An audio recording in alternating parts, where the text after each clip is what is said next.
will guide me. He listens to all I have to say. He walks beside me, and he will guide me. Jesus will show me the way when I am lost. He knows just where I need to go. When I'm confused within my mind, he understands, I know. And when I'm tired and feel that I just can't go on, that's when I know that he is near to gently help me move along. He walks beside me, and he will guide me. He listens to all I have to say. He walks beside me, and he will guide me. Jesus will show me the way.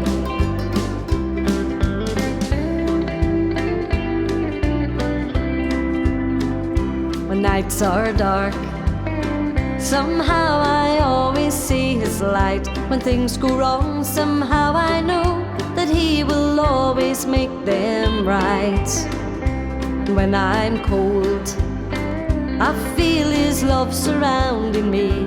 When I am blind to others' needs, I know he always lets me see. He walks beside me, and he will guide me. He listens to all I have to say. He walks beside me, and he will guide me. Jesus will show me the way.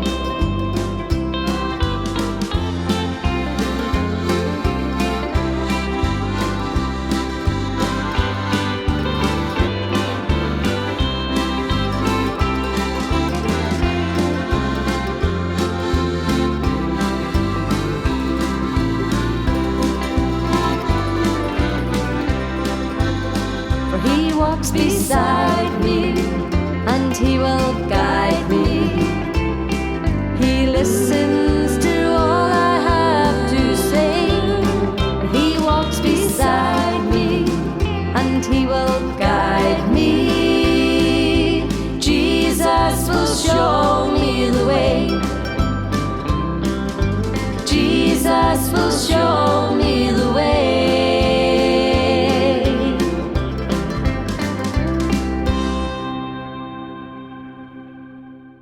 Thank you so much for joining us just this wee video recording. I hope you've enjoyed the song so far. I would just like right away to thank Margaret Johnson for joining us.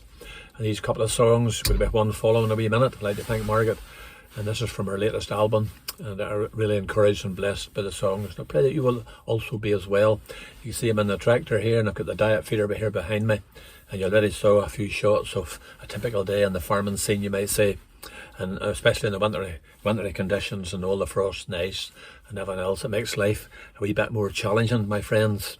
But you know, the diet feeder is just the same as a big food mixer. Maybe your wife, your mum would have a food mixer at home and maybe bake a cake or whatever, or as a chef or wherever, and you put all the different ingredients into the food mixer, and you go out, eventually you'll have a cake in the oven.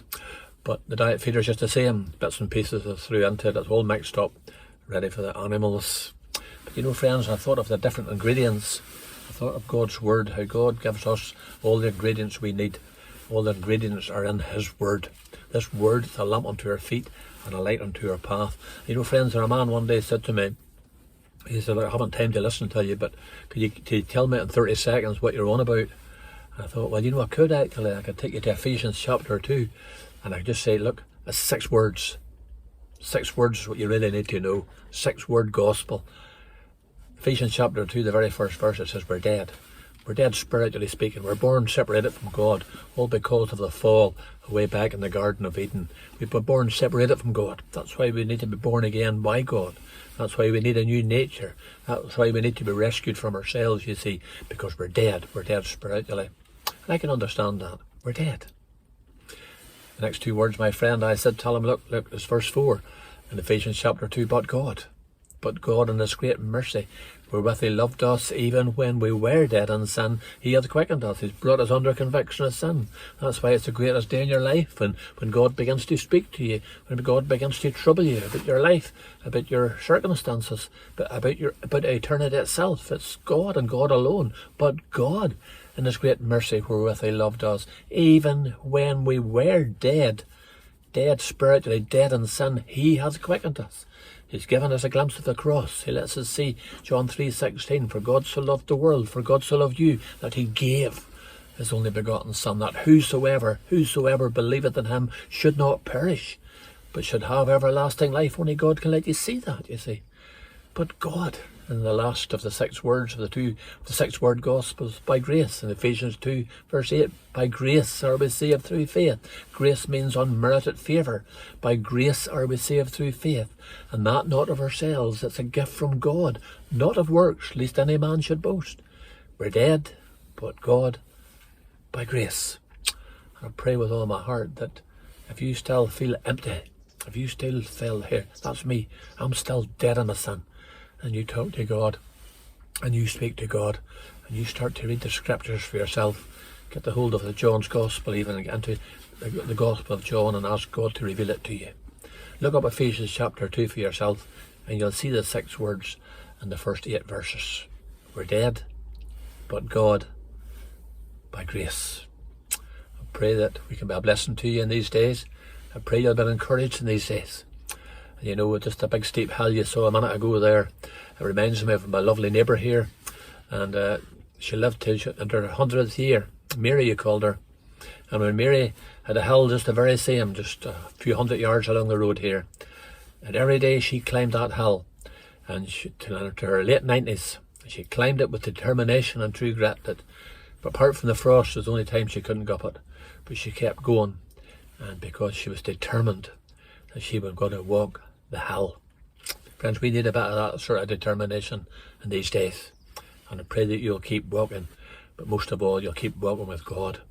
You'll ask God to come really close to you in these days, and we pray that he will bless you and he will encourage you, because he is able to do so. May God bless you all, and I pray you'll enjoy the wee song that's following, and I pray you're blessing in these days. Thank you so much for watching. May God bless you all. God bless. God bless.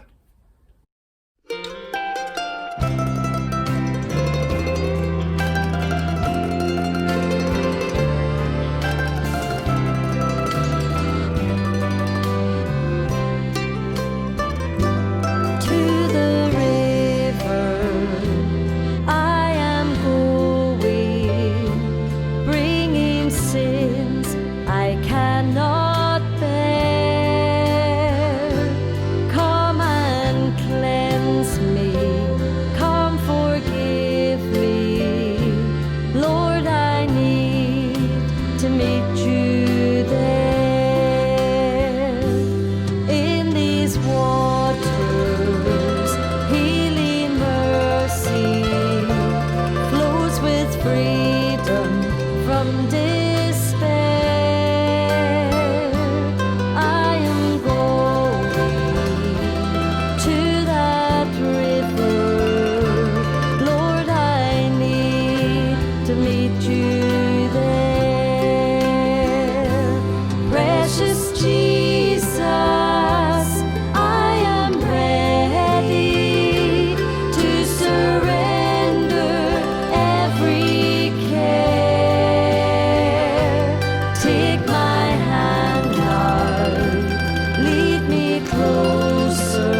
you.